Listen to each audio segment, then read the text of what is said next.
really great event tonight for you to get to gather more information.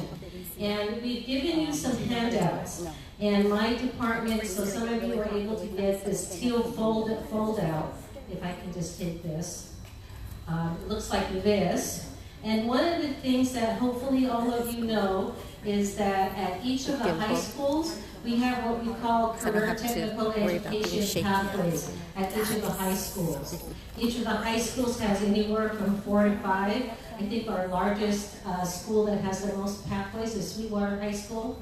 Is Sweetwater High School here? Anyone from Sweetwater? So they have the most pathways at the high school. So this tells you what pathways we have that perhaps based on your interest and skills that you could take classes in there. In each of our pathways, we also offer certification that hopefully that certification can help you with getting a job beyond working at a restaurant, right? So that's what our goal is to give you a skill set so that you could have some post-secondary options. So I'd like to introduce some people who have been very important to the planning of this event. Somewhere in the crowd is Nancy Nieto. She is our district counselor. There she is. She was also worked at Eastlake High School as a counselor and Southwest High. And our partners who helped us plan this event from the San Diego and Imperial Counties Community Colleges. So we have Kevin McCacken. He's outside. He's outside. He's the Director of Strategic Partnerships. We have Heather Cavacos, Monica Rosas, and we have Leslie Wisdom are here. So they really helped us plan this event.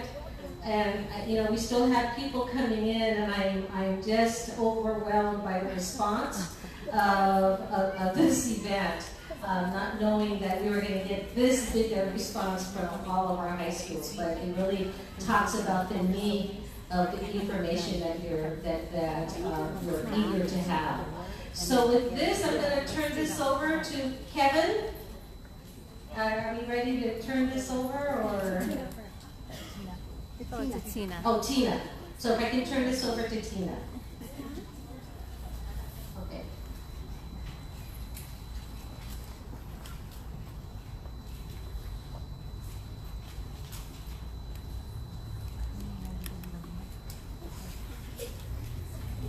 He's telling people that it's So let me just ask in the house, so if you're coming from a high school, how many of you are 9th graders? Just want to see the grade levels. Do we have 10th graders in the house? 11th graders? Quite a few. 12th graders, seniors? Okay, how about my middle schools? Where's my 7th graders? We have a few here. 8th graders? So we have a big mix. So it's important that you get to know what information is out there in terms of careers in San Diego County. So I'm going to turn this over to Tina. Thank you so much, everyone. Can you all hear me? Yes? All right. So my name is Tina Bartel. You probably can see on your agendas, but I work for the Center of Excellence for Labor Market Research. Basically, what I do is I study the labor market or the job market, and I interview employers and ask them, what is it that you're looking for when you're hiring people into entry-level, mid-level, or even higher-level positions? So a lot of that, I get to talk to employers and find out what some industry trends are and what's going to be in the horizon for some of our important sectors for the region. So having said all that, I wanted to be able to walk you through some of the work that we found or some of the information that we found out. I've been doing this for about 7 years now, so hopefully if you have any questions, I'll be able to answer them during my presentation. All right, so if you're not familiar with, and there's something popping up on the screen that I can't move. Okay, hopefully that's not too cumbersome. But as I mentioned, the Center of Excellence, we are a research entity, and we serve all of California. So I serve here in the San Diego and Imperial counties, and then I have counterparts all across California, the state of California. And our goal, again, is to basically study the job market to make sure all of the colleges know what programs to offer in in-demand jobs and for companies that are going to be hiring in their region. Alright, so I wanted to start off a little bit with San Diego's economy so you understand why it's so important to know about in-demand jobs and important sectors and businesses in the region. So this is basically a straight-on graph showing our population growth since 2001 through 2028. So that's a projection. So people always ask, why do you have to show population growth? Why does it matter? Well, when you have a lot of people in a particular region, you also need to develop housing to keep the people, basically having them lodging and homes in that region as well. So when you look at over time, lodging in San Diego County has not kept up with demand as our population. That means that in San Diego County, the average median home price is $637,000. So as parents, you probably already know how difficult it is to live in San Diego County and the cost of living here in the region. I know this number is much higher than some of the housing projects that I saw when I came back from Tijuana, right on the 805. You see some houses on the left that said 300,000. But if you look at the entire county and you look at the average, it's more than $500,000 to buy a home in San Diego County. So that's a lot. So for me, I always want to be able to share that information because if you want to stay and live in San Diego County or in any other place that has a high cost of living, you need to know what those in-demand jobs are. All right, so California actually has a lot of opportunity. Has anybody seen the statistics? They just released it last year. California has the 5th largest economy in the whole world. So if we separated from the entire states, we would actually make up 5th largest economy compared to the whole United States, China, Japan, and Germany. So that's huge. We have a great economy in the state. And there, again, there are a lot of opportunities. The issue is, where are those opportunities? And I apologize for the little line there. So a lot of the opportunities is in what we call middle skill jobs. The name is a little bit of a misnomer. It's not entirely, helpful to think of it as middle skill jobs, but basically they are jobs that require more than a high school diploma and less than a 4-year degree. So these are jobs that you can get if you attain a community college education. And the reason why we want to focus on some of these jobs that you can get with a community college education is that they make up a big portion of the whole pie of all jobs in the region. So I've been doing this for 7 years, as I mentioned, and a lot of times we talk about occupations that require at least a bachelor's degree or even higher. And during that time, I realized that a lot of the media, a lot of areas where we find information like that don't talk about what jobs we can get with a community college education. So I changed from my previous job to work with community colleges because this market right here is so important. If you look at anything that requires a bachelor's degree or higher, they only make up about 23% of the entire economy. When these jobs, the jobs you can get with a community college education, make up 38%. So keep that in mind. There are a lot of jobs available out there for individuals that have an associate degree or less. Okay. Not only that, but these jobs where you can get with a community college education actually pay really well. So in San Diego County, you need to make at least $15.99 an hour to live in the region. That's the bare minimum. So no fun, no entertainment, no savings, you can't go traveling. It's basically enough to maybe have a couple of roommates, maybe some food, public transportation, and so forth. So it's the bare minimum.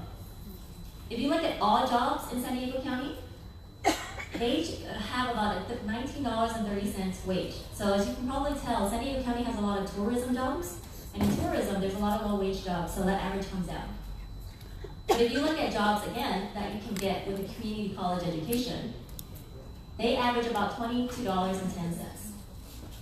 And then all the top jobs get about $26.70. So I wanted to share this all with you because there are a lot of opportunities, again, that are available in the region with just an associate degree. Okay, so in front of you all, you have this thing called the Career Education Guide. And in it, you'll see things that are related to our in-demand sectors or our priority and emerging sectors. So they look like this. And I want to walk you through a few of the main sectors in our county, especially related to advanced manufacturing, healthcare, and something we call ICT, which is basically anything related to software and development. Okay. In this guide as well, If you're interested later, there's a link at the bottom of each section. You see this little like bar at the bottom here? That has a link to a website where you can find community college programs related to some of the jobs that I'm going to be talking about. So this is a research for you all to dig into later, but let me focus on some of the sectors that are listed in here. So when we look at San Diego County and California, and again, I can't get rid of this.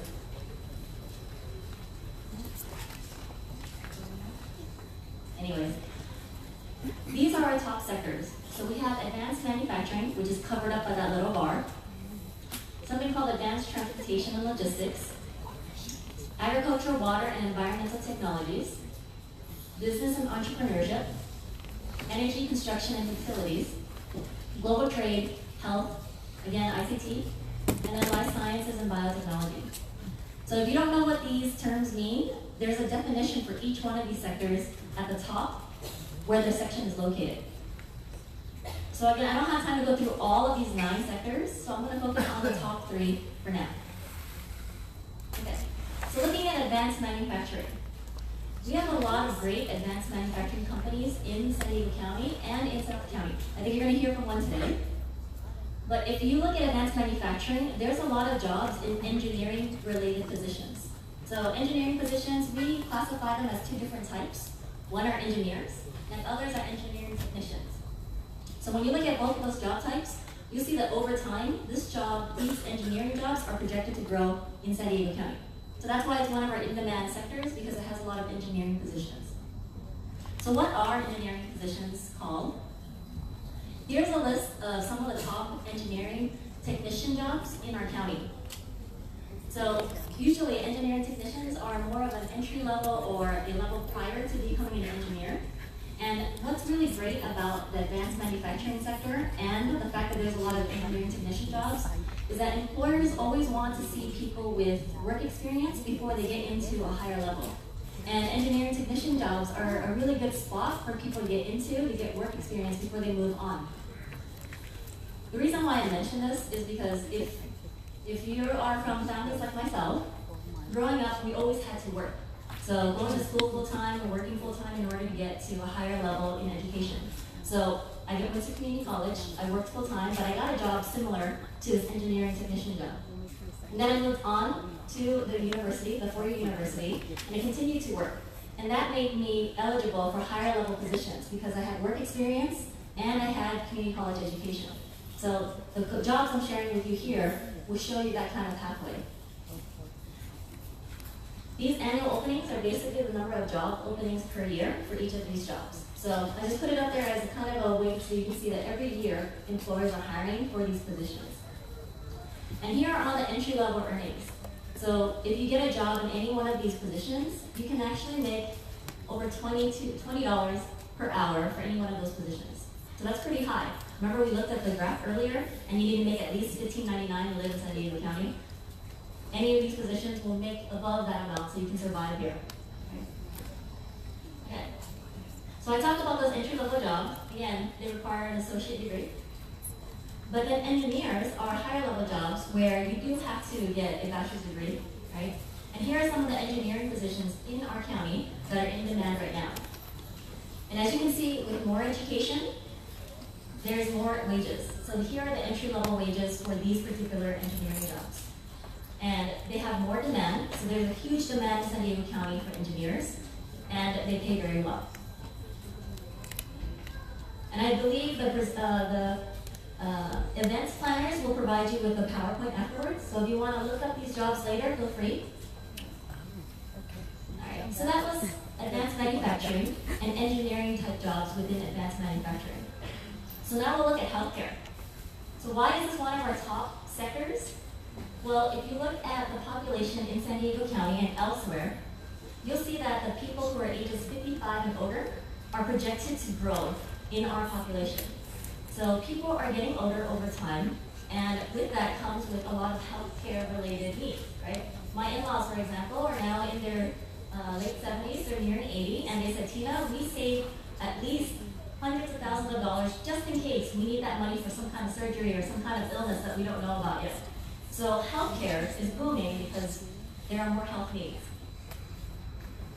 With healthcare, however, I wish that was there, diversity actually matters.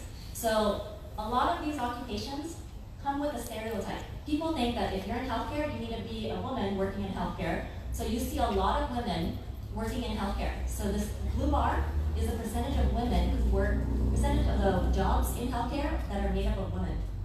There's only 26% that are male in the total employment in San Diego County for health. But when you look at our population, it's a 50-50 split. So the general population, 50% male, 50% female. But the people who are working in healthcare are 74% female and 26% male. I talked to a lot of healthcare companies, and they mentioned that they want more diversity in their workforce. And they want more diversity similar to gender and ethnicity. Because when you're working with somebody or you don't know the language, it's nice for you to be able to interact with somebody in a healthcare setting that might speak to the same language as you or look the same as you. Right? So diversity is very important in health. And here are some of the top jobs. Registered nurses has always been #1 job, but then also keep in mind all of these other jobs in health that are in demand right now. You have medical assistants, medical secretaries, so people that do a lot of clerical work as well, some LVNs, dental assistants, clinical laboratory techs, pharmacy techs, and dental hygienists. Similarly, if you look at these numbers, there are a lot more job openings in health than there were in those engineering positions that I shared with you. And here are some of the entry-level earnings. They're a little lower, but entry-level. But then by the time you work in the sector for a little bit, they get higher. So that's the differences between some of the sectors. In engineering, they're smaller in terms of the number of jobs compared to health, but they do pay well. And in health, it's kind of a progression. You start off at entry level and you keep moving on and you can make more wages here. Okay. The third sector I want to talk to you about is called ICT and digital media. ICT stands for Information and Communication Technologies, but don't worry about that, the acronym is sufficient. It's basically any company that does software, right? Or does anything related to software programming. So you see things like Microsoft, Amazon, these are all digital type of companies, right? Adobe, Google, and so forth.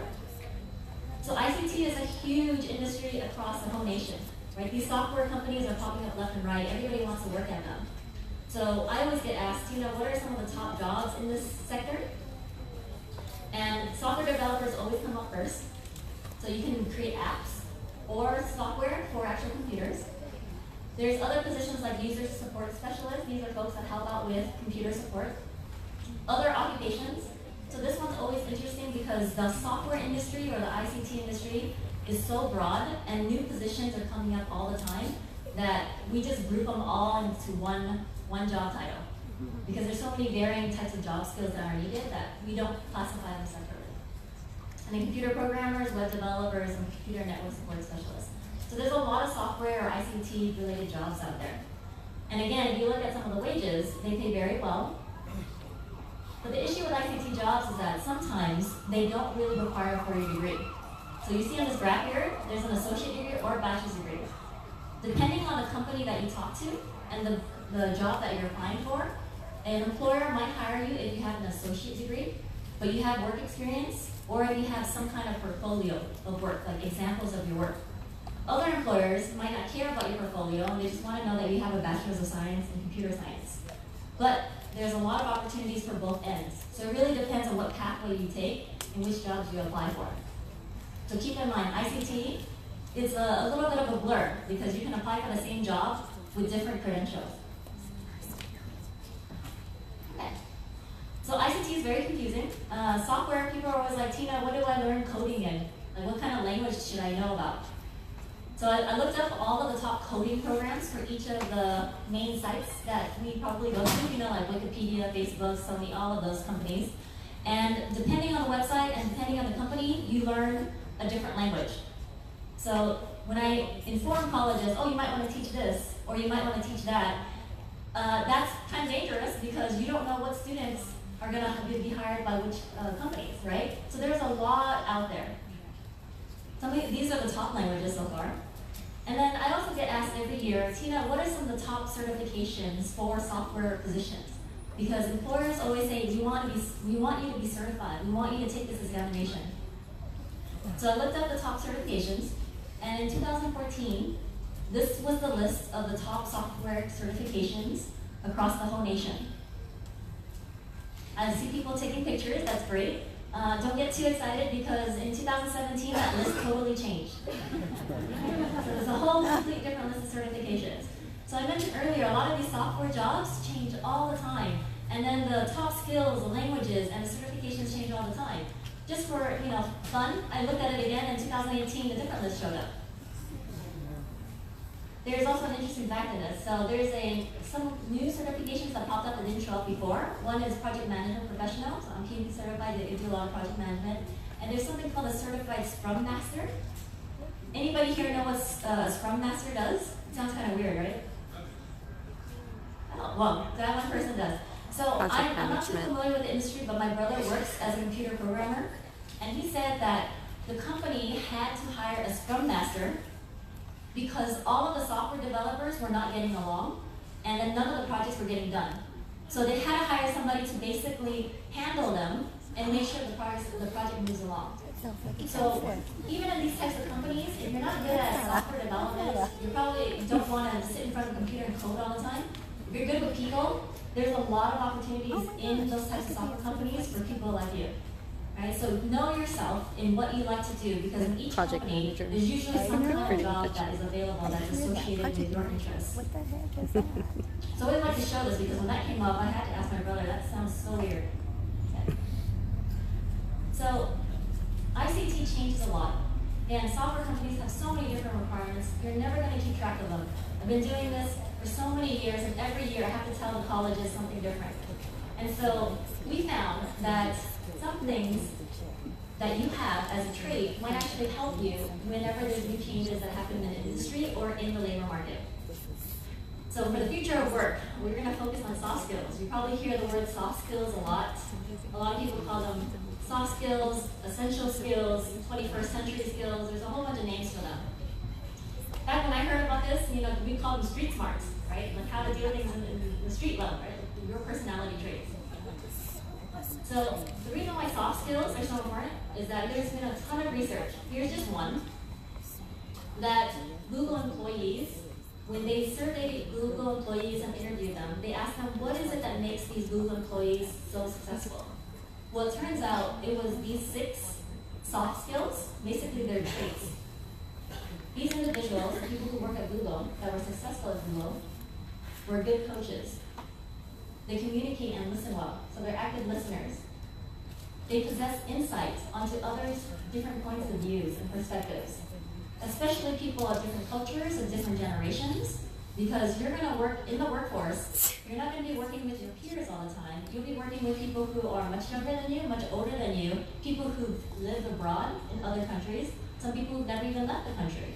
So there's a lot of different perspectives and types of people that you have to deal with. And so a lot of the Google employees that were successful had this kind of insight. Similarly, they have empathy and being supportive of one's colleagues. So when you work with these individuals, sometimes you're with them for 8, 10, 12 hours a day.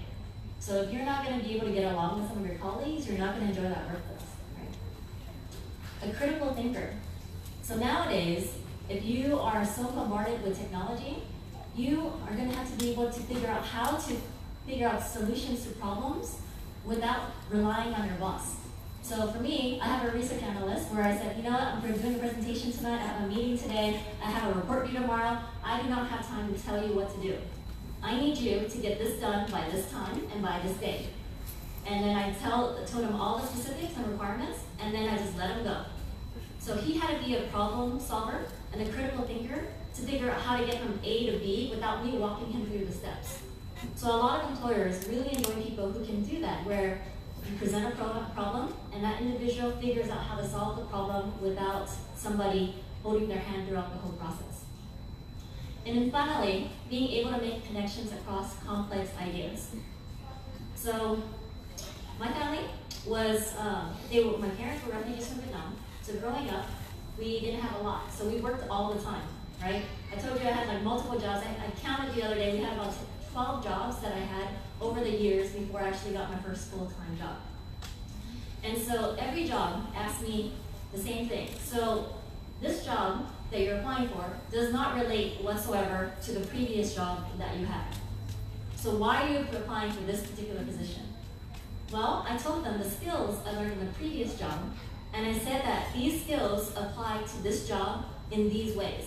So I was able to make connections between two completely different jobs, but use my experiences and tell the employer that this is how I can benefit you from my experiences before. So this is what Google employees can do. They can make connections and relationships between things that maybe people thought there were no connections before.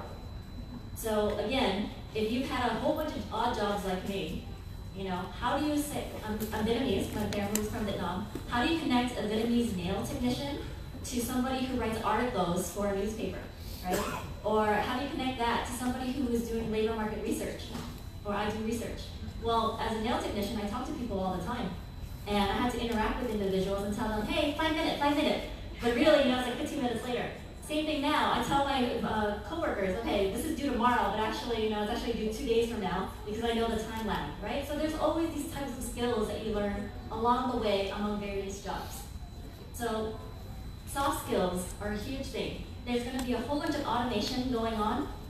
You know, we have so much software, we have so many technologies, but the one thing that computers cannot replace are these soft skills, these characteristics that you develop within yourself.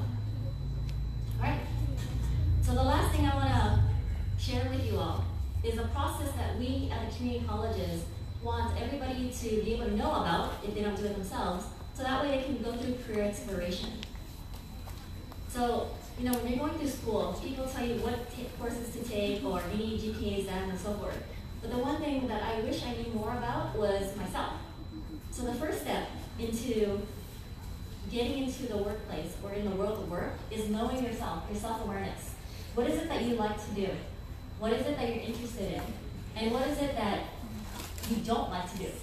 So I told you I had multiple jobs. I had about 12 different jobs, 10, 14, whatever, 12 jobs. And from each job, I realized what I did not like to do.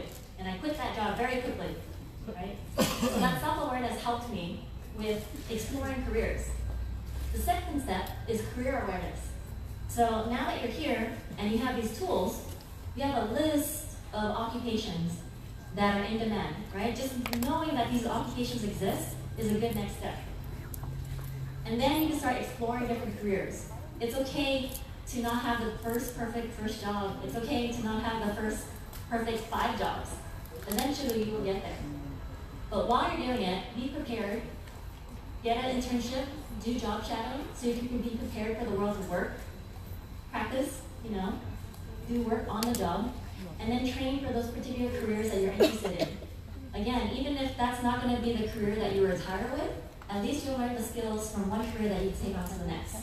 So I hope that you all can kind of follow a similar, if not exactly, path that community colleges are trying to encourage our communities to do.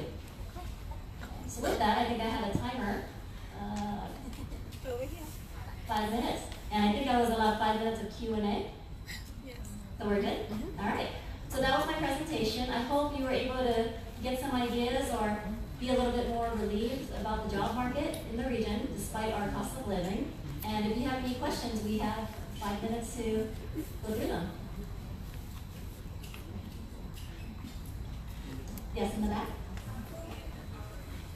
Yes, so she asked if we can get the PowerPoint. Yes, the event planner should be sending it out, I hope.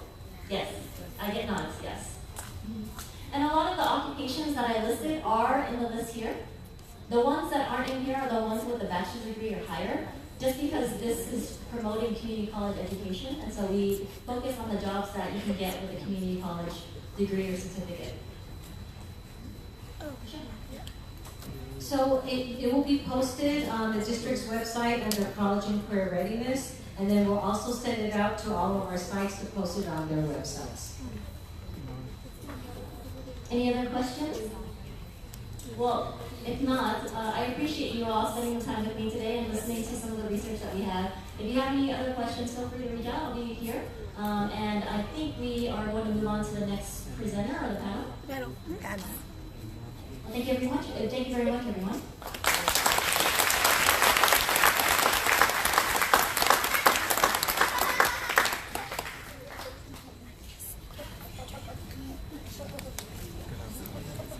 Good evening. I'm Economic Development Council. We are a nonprofit who cover the cities of Chula Vista, National City, Imperial Beach, Coronado, the southern part of San Diego, and the unincorporated areas of Bonita and East Otay Mesa. And my job is to work with businesses to make sure they have what they need so they grow and they thrive. And part of what they need is employees. So let me tell you how encouraging it is to see all of you here. How many of you are parents today? Raise your hand. You can always get a parent to raise their hand, right? Thank you for taking an interest not only in your children, but in the future workforce of our area. Because as I look at all the students in this room, I see you today, but I also see you 10 years from now, working at places like San Ysidro Health Center, or NASSCO, or Action Drone. And you're going to hear from these folks tonight because there are 6 leading industries in South County. And I'll go through those real quick. Advanced manufacturing, Tina did an excellent job of talking about advanced manufacturing earlier. People building stuff, especially in the eastern part of Chula Vista and in the Otay Mesa area. You've got food clusters. Believe it or not, a lot of the taquitos, the pizzas, the trail mix you're buying at Costco's are made in Otay Mesa. We have a huge, huge food industry here in South County. And then in addition to that, Tina also mentioned tourism, huge industry in tourism. Of course, who doesn't want to come to beautiful San Diego for vacation, right? We're lucky we get to live here. With that said, those jobs aren't paying that livable wage typically that we want people to focus on. That $15.99 an hour minimum that gets you to live here in San Diego. So the other 3 industries, and the ones we focus on, are healthcare, maritime, aviation, and aerospace. We've got 3 reps from those industries here today. I'm going to ask them to share with you very briefly in 1 minute or less what their companies do and kind of how they fell into that industry. So, Anna, if you don't mind, if I can introduce you to Ana Malgoza, San Ysidro Health Center. Join me in welcoming her. Thank you. Thank you so much, Candy and Tina. So we are in our 50th anniversary year at San Ysidro Health. We provide medical, dental, and behavioral health services. Probably many of you guys got your immunizations there. I started there 14 years ago, actually May 6, 2005. And when I started, we only had 300 employees. Today we have 1,400 employees. We have tripled very quickly because the need is so great, and because of trends like the Affordable Care Act allowing more people to access preventative care, we've been able to really hire from the communities where we operate. So we have clinics in San Ysidro, Chula Vista, National City, Southeastern San Diego, and we also operate the clinic, the dental clinic at Rady Children's Hospital. What makes me very proud to work there is that we believe in hiring from the community where we operate. Many of our employees live and work not far away from the clinic. Those wages that you showed earlier, Tina, are very indicative of what we pay. The other thing, though, is there's a huge shortage with physicians and nurses. We cannot employ enough. And so I would really encourage you all to start anywhere you want at Spectrum, but please work your way up if you really want to that level, and you'll just have a really wonderful quality of life. Thank you. Oh, how did I get started? So I got started wanting to volunteer at the health center when I moved to San Diego from Minneapolis. And when I met with the CEO, he said, "You just want to come work here?" And I said, "Really? I haven't even applied anywhere." And that was 14 years ago. And I've grown the department that I oversee, which is I'm Vice President for External Affairs. A lot of our funding is dependent upon federal and state budgets. It's my job to advocate so that our funding never gets cut and that we're able to continue to make an impact for everyone here. Thank you. Thank you, Anna. As you drive up Highway 5 or down Highway 5, you see all those big gray military ships on Highway 5, right? And you're like, what the heck's going on? Who's working on them? Guess who is? Dennis. Dennis Dubar from NASSCO. Dennis, you share with us a little bit about that? Thank you. I don't actually build them, but I certainly watch them getting built. So again, thank you. I'm Dennis Dubar with NASSCO. That stands for National Steel and Shipbuilding Company. We've been in San Diego for a very, very long time. We've been building the first ships we built for the United States Navy was launched in 1963. The first commercial ship we built for our commercial customers was in 1961. But the current location where we are today We've been there since 1944. And some of us that work there know that the building has been there since 1944. So we are the only and the largest full-service shipyard in the west coast of the United States. And what do I mean by full service? That means we design, build, and repair ships for the United States Navy, and we also build ships for our commercial customers, which is a very important part of our business. Currently, we have about 3,000 employees that currently work physically there at the shipyard, but we're also in a couple of different locations around the county. Our main production facility is right there on Harbor Drive and 28th Street, adjacent to the Naval Station, but we have our warehousing complex down in Otay Mesa. All of our engineers, our naval architects, a lot of our supply chain and finance and our IT personnel are in office buildings off of 163 and Friars Road. So we are a very large manufacturer here in San Diego. We're not the largest, but we build some pretty big ships. If you drive down, as Cindy mentioned, you drive down I-5, you're not going to miss the current commercial ship that we're building for a company called Matson. It's a very large container ship. The ship is almost 900 feet long. She's currently blocking the sun. When the sun comes up there on the west, it's blocking the sun. It's very large. It carries we'll be able to carry 3,500 containers. And on the back end of the ship, it's going to carry cars in a garage. It'll carry 500 cars and about 25 trailers. Matson moves cargo from the west coast of the United States to Hawaii. We're building 2 of those ships, and the first one is going to be launched in June of this year, June 15th, as a matter of fact. 7 o'clock at night in the evening. So again, we've been around a very, very long time. Our work that we currently have today and the work that's taken us into the future is very, very strong. We have the largest backlog in our history, or at least in the last 10 years. We've got 2 brand new Navy ship programs we're building for. One of those programs potentially is 20 ships. And at 2 ships a year we're going to start building, that's 10 years of work with that one program alone.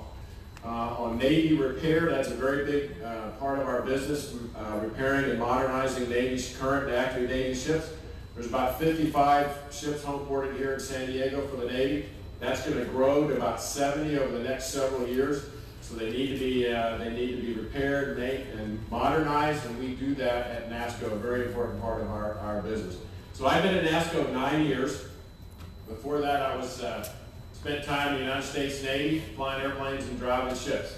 I don't know that, I never dreamed one day that I would be sitting in a shipyard working for, doing that work, but I can tell you is no matter what you do at NASSCO, whether you're actually out in the trades and you're actually touching and welding or ship fitting on a ship, or you're inside an office on the computer, at the end of the day, you can see the fruits of your labor, because we all contribute to building those magnificent ships that support our Navy and fuel our economy. So it's a great place to work, and I can talk about a little bit more a little bit later when we get into some of the questions. So thank you.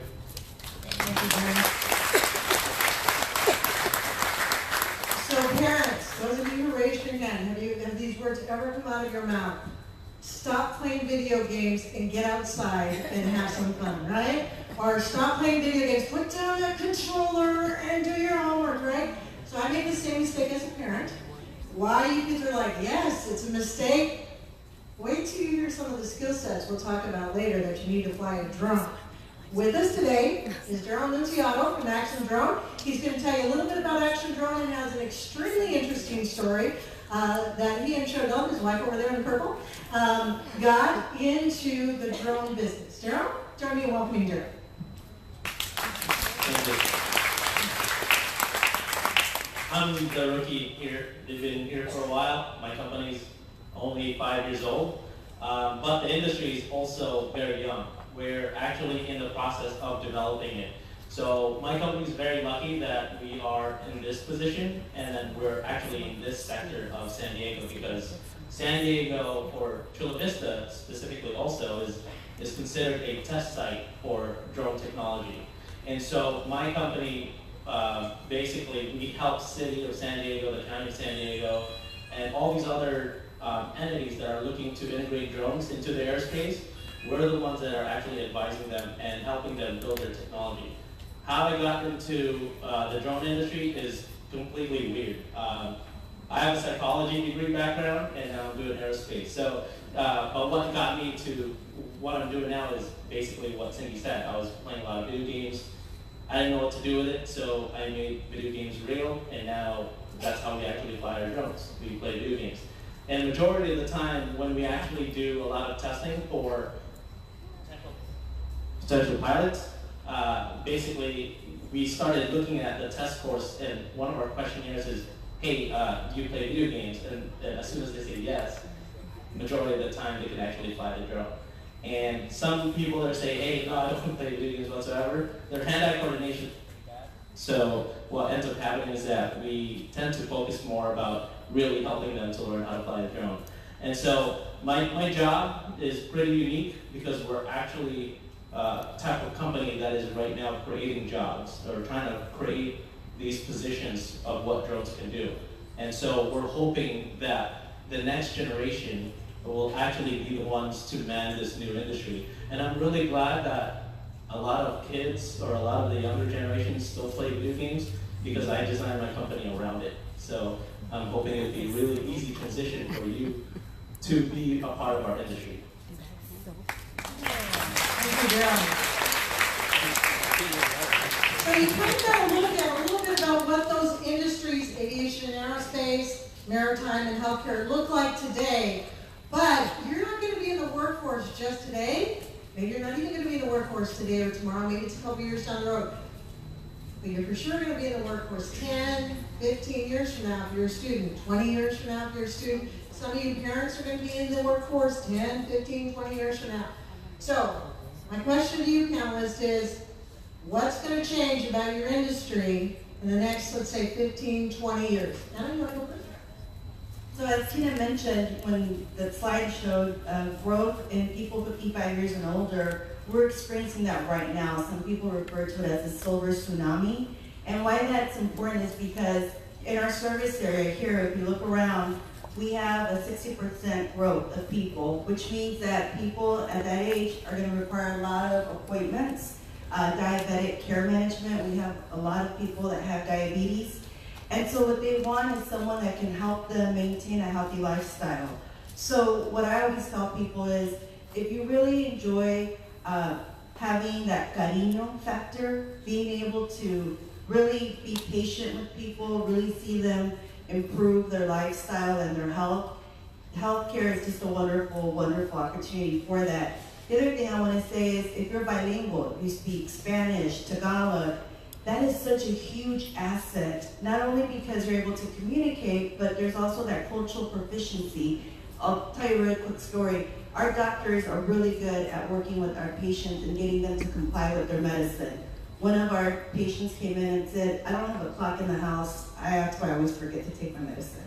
So the doctor said, well, what do you do first thing in the morning? I watch the People's Court. I work with the Pueblo. Okay, well, make sure you take your medicine as soon as you turn on the TV. He's like, well, what do I do on the weekends when they don't show it? He told them, well, what else do you do? I drink, I read the paper. Well, make sure you take it there. So it's being able to work with people, to connect, to be able to make them feel with dignity. And so I have to tell you, I've seen so many transformations with people, and it's just a beautiful opportunity, but we do look for people that are culturally competent and have that chispa factor. Troubleshooter, moving around, they don't wait for anyone to tell them what to do, they take the initiative to do what they have to do. So a couple things. One, shipbuilding in this country, I mentioned we're the only one here on the West Coast that builds ocean-going ships for the Navy. There are other shipyards and yards here in San Diego that do great work for Navy repair. BAE Systems is one.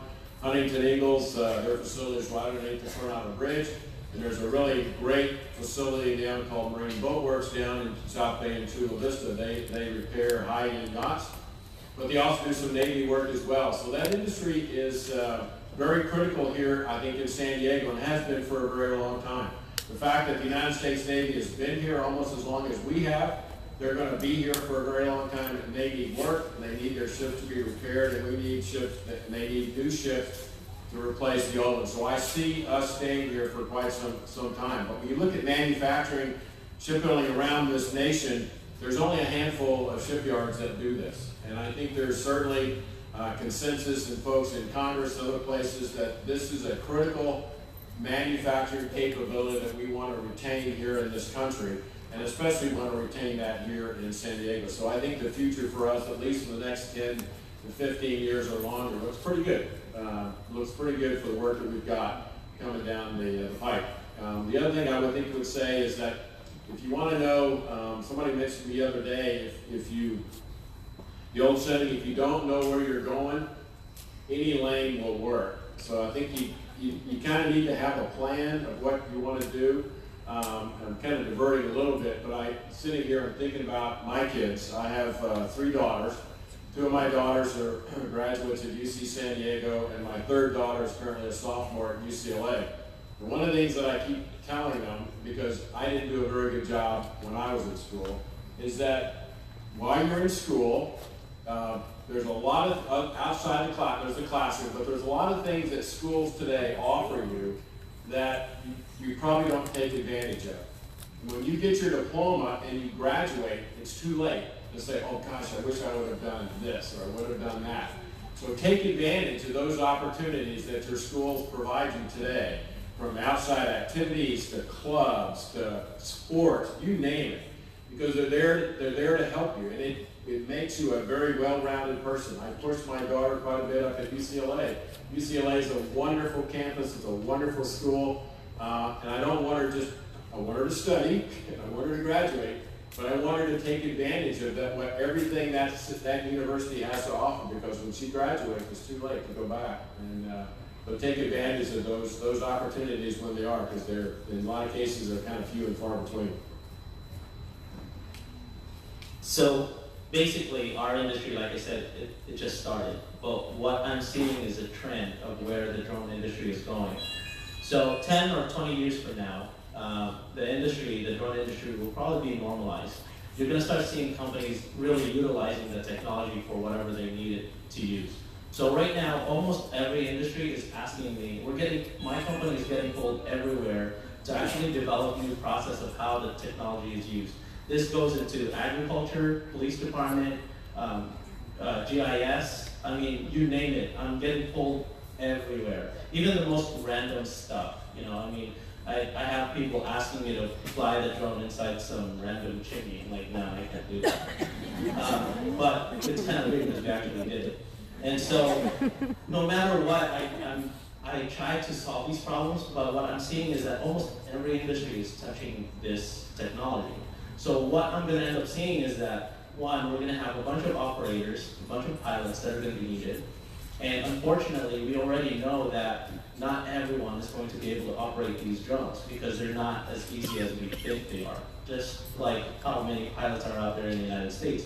There's only 600,000 manned pilots out there in the United States. We're going to have that same issue where we're not going to have a lot of operators. Second, the maintenance programs of all these drones.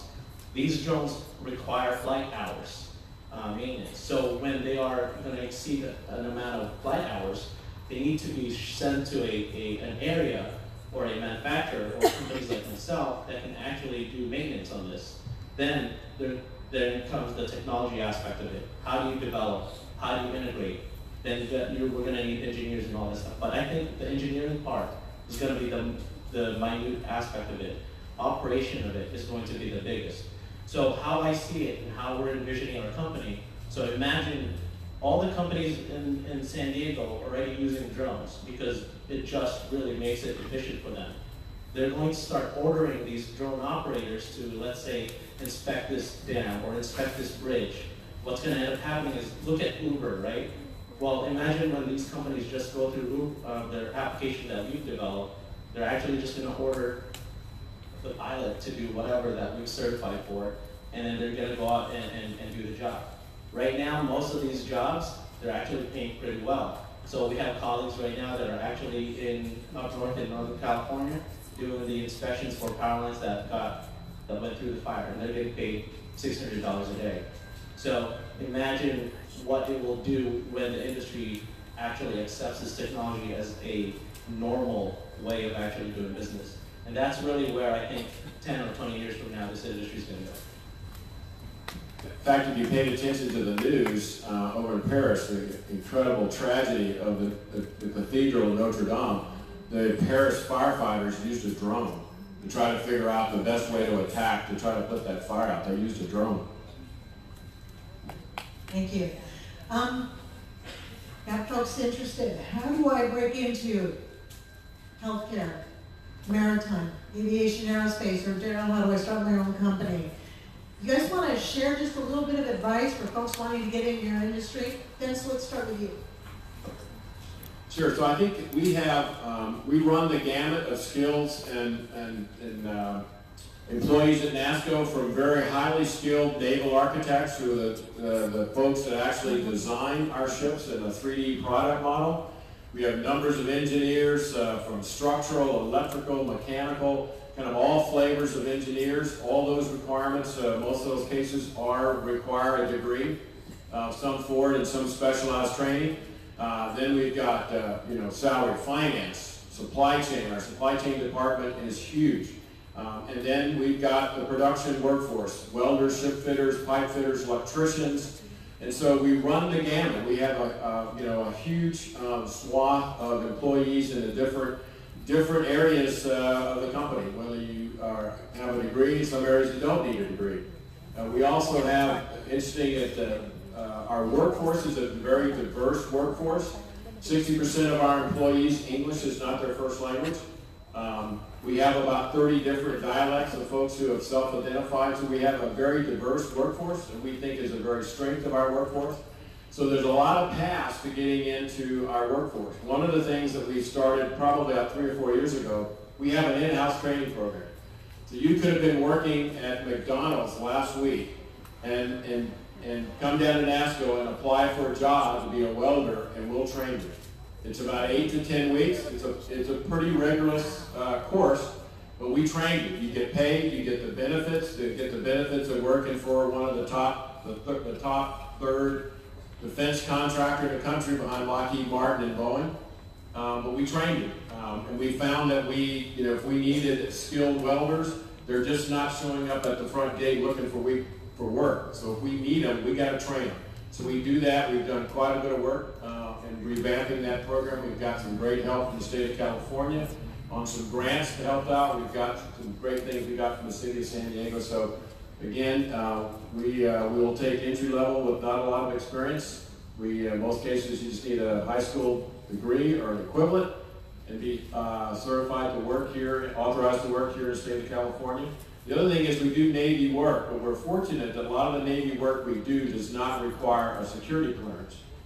I have a security clearance, but it's pretty tough these days to get a security clearance through the Department of Defense.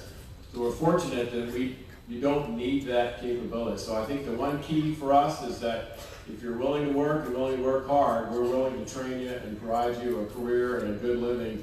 And you're at the end of the day, when you leave your shift or you walk out of your office, you can look out in the yard and say, I built that. So that's pretty good. All right, so how to get into our industry? It's a little tricky because we're at this stage where people that are in the industry are just the ones that are going after the early adapters, right? They're the ones that are so curious, they're willing to spend their own money to actually be part of the industry. When it gets to the point where we actually need more of the people, that's when I think this is going to be more relevant. Because honestly, from my perspective, when I started this company, it was an accident, right? It was just like people kept asking me to buy the stuff I built. But what I didn't realize is how expensive starting a company would be. So I don't really recommend starting a business if you hate failing. But what we've been doing to actually promote for the future is that we're injecting our programs to SDSU, which is a 4-year university. Then we're also injecting our programs at San Diego City College, which is a community college. And the reason why we do that is because there are so many aspects of this industry that touches different education level or different education needs or wants, right? So for me, I like to fly drones, which is one of my favorite things to do. But what I've realized is that you really don't need a 4-year degree to fly a drone. In fact, we have a program for middle school kids that could actually learn how to race drones. So we're now developing this program so that at an early age, we can use child labor. Just kidding. But in any case, There's a differentiation between that is that SDSU leads more into like how they can use drones for scientific purposes. The scientists that we're working with at SDSU, they're actually collecting the data. They're not interested in how they collected the data, right? The drone aspect of it was just something that made it easier for them. What they're interested in is how they can process that data so it's scientifically easy for them to manage. So an example to that is our new branch, which is Change Aerial. It's based off San Diego State's technology. And what we can do is actually collect the data. So let's say that we mapped out this whole block right here, and then a year later we mapped it out again. We could identify every single crack on the road if it has moved a little more than an inch. And so that's kind of the science behind what we're doing at SDSU. Now, what we're doing at San Diego City College is actually teach operators how to collect that data. They don't need to learn how to process the data because that takes a little bit longer. But either way, those two jobs pay very well because we don't let the drone operators think that their job is not as easy.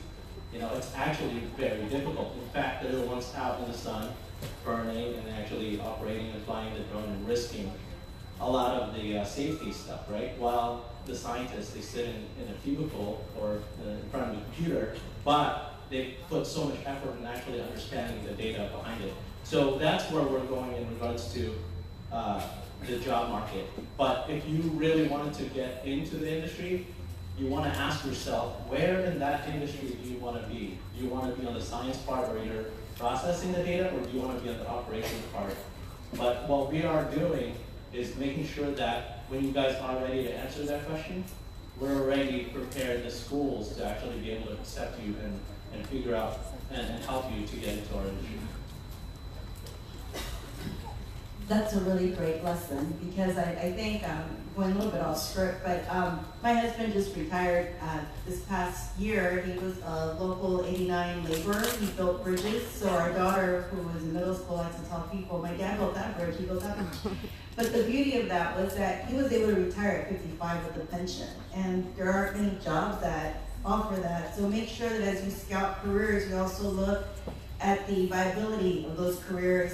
If you read the paper, which I encourage you guys to do just through like a search, a Google search, you'll get an idea of what industries are on the rise. And when you see public monies, especially being set aside for certain industries, think about job security when you start to look out for different careers. I would encourage one of the best ways to kind of get yourself immersed is through volunteering. I know several of you all have a requirement in high school to graduate with a certain amount of service hours. Use those hours to work at any nonprofit. You can work at any of the hospitals. Get yourself familiarized with the exact setting so that when you go in and interview for a job, whatever that job may be, you can say, oh, I volunteered here, or oh, I know this, or oh, I know that. The other thing I want to mention is I have the privilege of having some really great friends that have done really well in their careers, but if you talk to them, they're very humble about how they got to where they are. And one of them attributes her ability to be where she is now because she was able to learn the copy machine right away as an intern. She was able to provide the copies to her boss in the fastest way possible, and that really impressed her boss. And the lesson there is, when you go in, even as a volunteer, as an intern, really understand the lay of the land, find out what the needs are from the people above you, and help them meet their needs, and you'll see that they'll carry you where they go. So really look at everything as a volunteer opportunity, as a learning opportunity, and from there decide what is it that you liked about it. And I love what you said. Fail fast, you learn from it, and you move on. That's why Tina had 12 jobs. I wasn't going to pick healthcare when I started 14 years ago. It actually chose me. My background was in actually giving money to organizations like the San Ysidro. But I love being on this side because of those soft skills that we mentioned, and because I feel like I'm giving back. Growing up, we used like a clinic like San Ysidro, and it's important that we have this resource in the community. Thank you. I want to make sure we save enough time for the audience to ask questions, so I want to do kind of a quick rapid fire round. So if we can limit our answers to one sentence, okay? So the first question is, and Darryl, we're going to start down there with you. Does social media matter? What they have on Facebook and all that stuff? And just pass it this way. Yes, it matters. I get tons of resumes, and the first thing I do is actually don't even look at the resume. I go straight to your social media. So if you're an idiot, you're an idiot.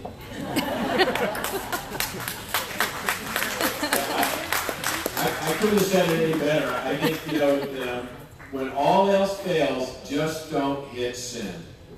Okay? And should it matter? Probably not, but it does. And people look at it, and if you're an idiot, chances are your resume just kind of goes someplace else. So. Like everything, your decisions of today will affect your future of tomorrow, and one immediate gratification that can ruin your life is not worth it. It's not worth to impress your friends or whomever. They're not going to be the ones paying you or helping you get your house later on in life. So really stick, concentrate, focus, and work towards your goals. Thank you. Soft skills. Pick one soft skill for your industry. These folks out here, you think it's essential to do your job. Dennis, you want to go first? I'd say a willingness to work. Willingness to work with people and fight and work for a common goal. Right now, we're in the stage of we're looking for a lot of problem solvers because everyone that's coming to us has a problem, and we don't have enough problem solvers. Positive attitude and be on time. Yeah. Last question before we turn it over to you guys, so you guys get a chance to ask the question.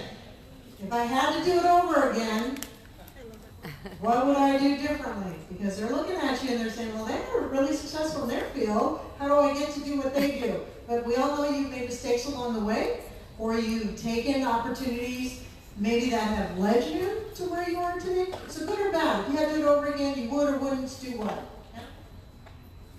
Come to me last. So my advice about taking advantage of all those things, part of the reason I said that was because I didn't do that when I was a youngster. All I cared about growing up in Texas was playing football and dating the cutest girl in the class and going off to college. And I didn't take advantage of those things. And I think I look at some of the things that my daughter's doing today and what some of the things are going on college campus, and I'm like, man, I really missed out on those things. So I think if I had to do it all over again, I certainly would have applied myself a lot more in school. My grades were good enough to kind of get me in, but if I had to apply today, no way, I wouldn't have made it. So I think I would have focused on improving myself and taking advantage of the opportunities that were presented that I just didn't do. Sure. Okay, I figured out mine. So for me, I was first generation college student. My parents immigrated from Mexico, so we were the first at a lot of things. So we broke barriers, but at the same time, when we got to where we were, personally for me, I would get a little bit scared. So I wasn't as confident as I should have been. Because when I look at people when I look at you guys and I see how fast and how, my 12-year-old can fix anything on my iPhone without even reading the manual, whereas I'm Googling, trying to figure things out.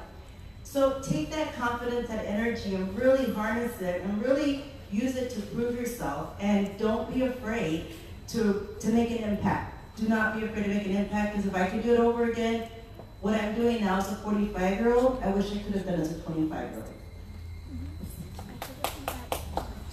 All right, so I'm kind of glad you asked this question. I actually have a TED Talk on May 25th about this, and I wish I actually did it earlier.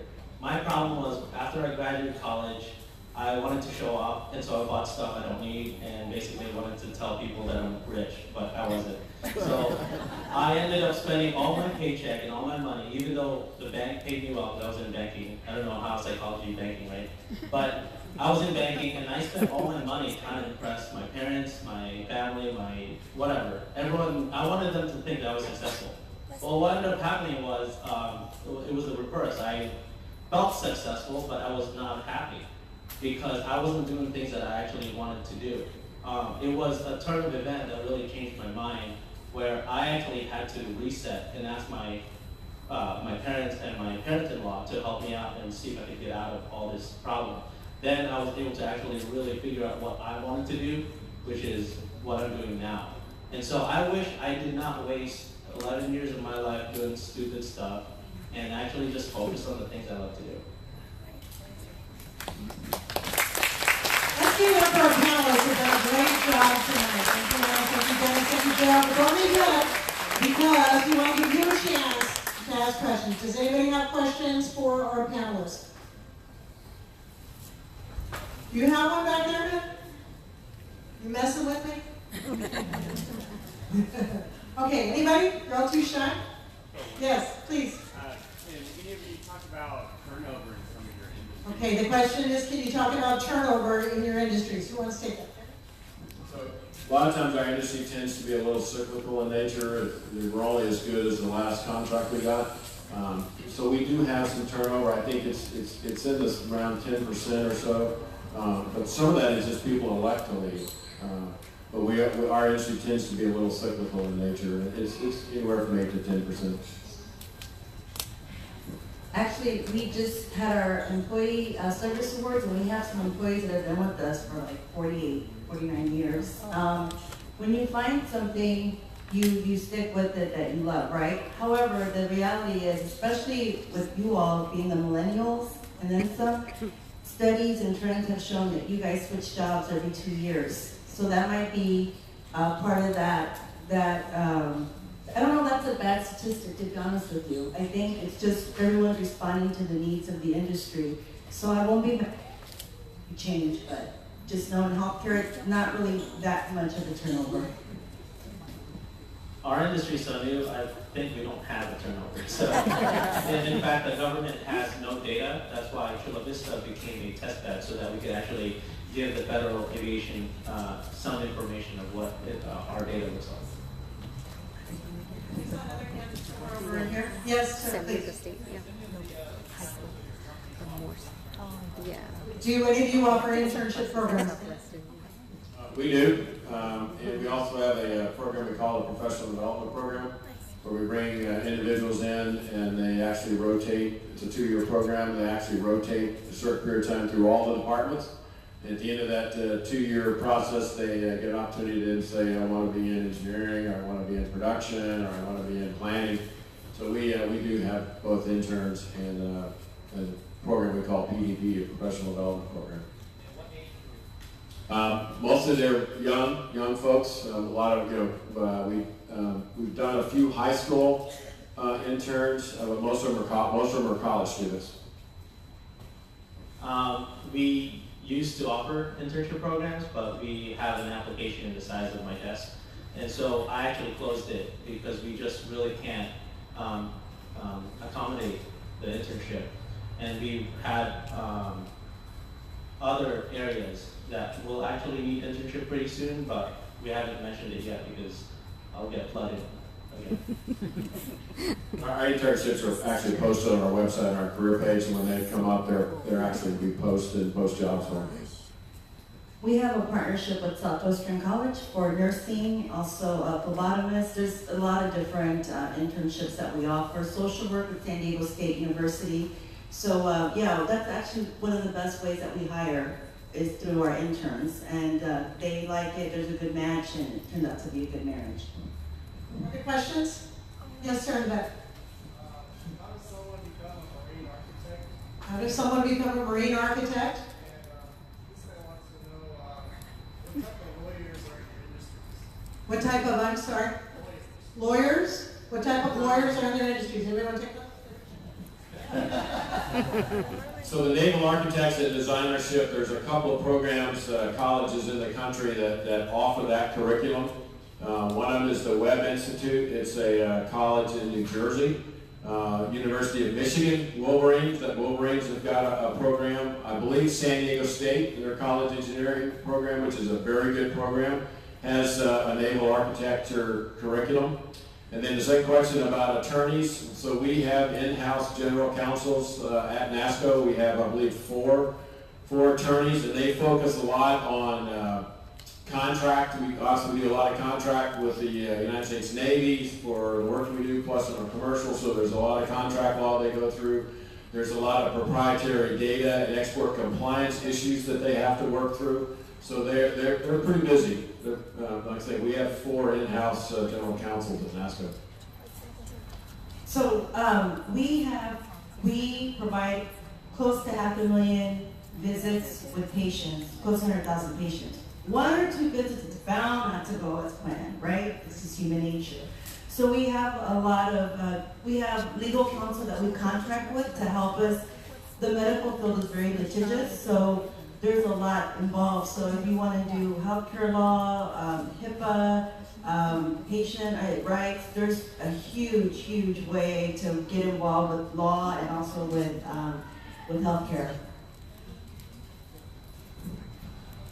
We're a very small company right now. We do have an office in Denmark, but that's as far as we go. In terms of law, I have lawyers. We outsource everything. So corporate lawyer, and then also mostly aerospace specialties, because we want to make sure that they actually know what they're talking about. But in regards to all that, I don't really handle a lot of the law stuff. Our CFO does, and so I have no idea. And somewhere over here? Yes, please. I'm sorry, what about community service? Help me understand the question a little bit more. Do they do community service, or do you have somebody who wants to do community service? So she has someone that wants to do community service. You want to take that? So because we're highly regulated, our volunteer age is 18 years, and we have to go through a whole screening process. However, I would encourage everyone to look at the Chula Vista Community Collaborative. It's a group of nonprofits here throughout the South County, and there's a lot of agencies here that are looking for volunteers. And if you sign up with them, you can do twofold. You can get your service hours and learn the office and other parts of working in the real world. There's some really great organizations here actually in the South Bay that do opportunity to community cleanups. I Love a Clean San Diego is one. Operation Clean Sweep is another one, where you go out and do some cleanup around the community. Some of the sites they go to are kind of adults only, but then they go to other sites that are kid and family friendly. And so I would encourage you to do that. We do quite a bit of community service at NASSCO, but a lot of that is geared towards our employees to be able to go back out in the community and get back to the community. But I would certainly check out a couple of those programs, because they're a lot of fun, especially for kids and family to go do those. We actually don't have any. My only community service to make sure I'm still dating my wife. So that's good. And that is not community service. We have time for one last question.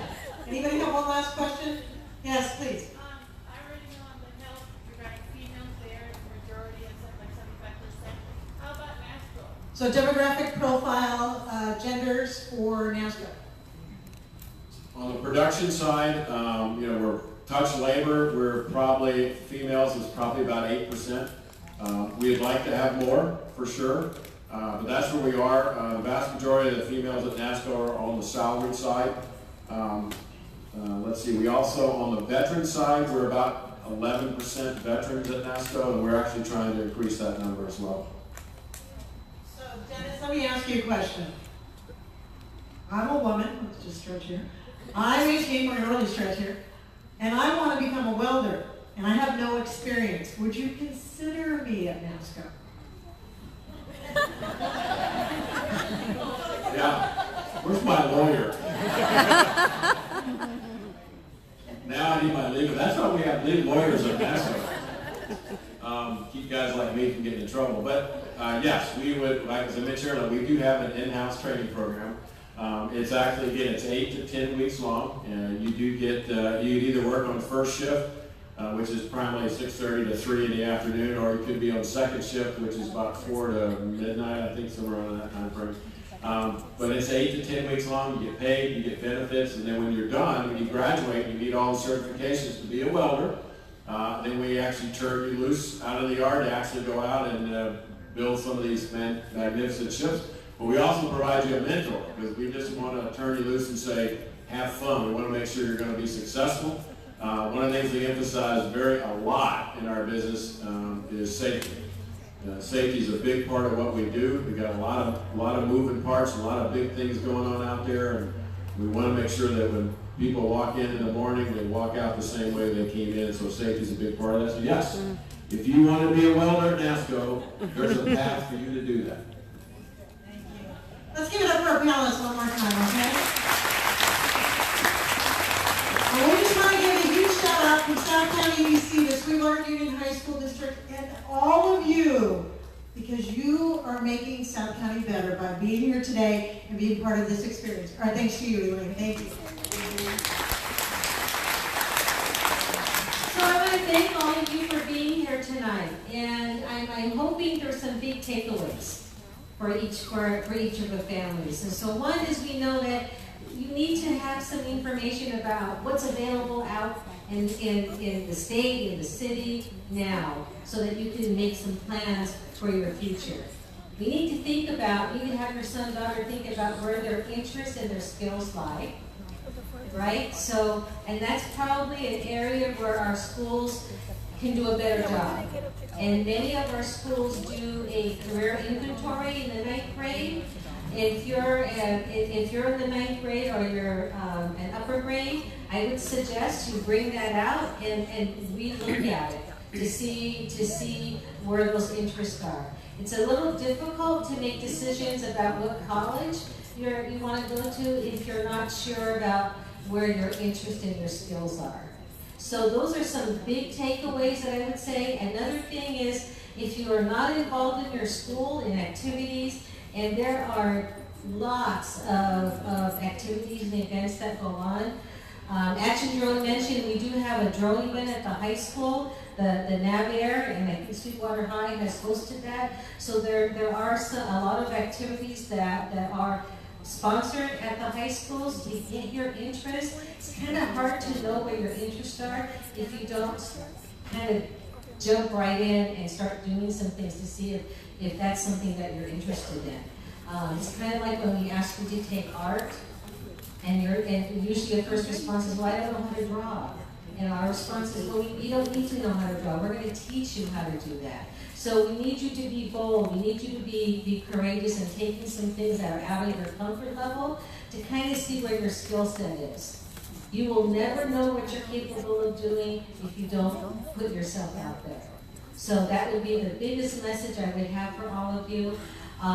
We're going to all be here after, so we're going to be ending the event. So if you have any additional questions, and you know, if your high school counselor is not your friend, they should be, right? They should be, because they're going to be a good resource. And we're going to try our very best to get as much information on our website, College and Career Readiness, so that you can use that as a tool. So thank you, parents and students, for being here tonight. And we're hoping that we're going to have this again next year, but at a site where we have more room. So thank you.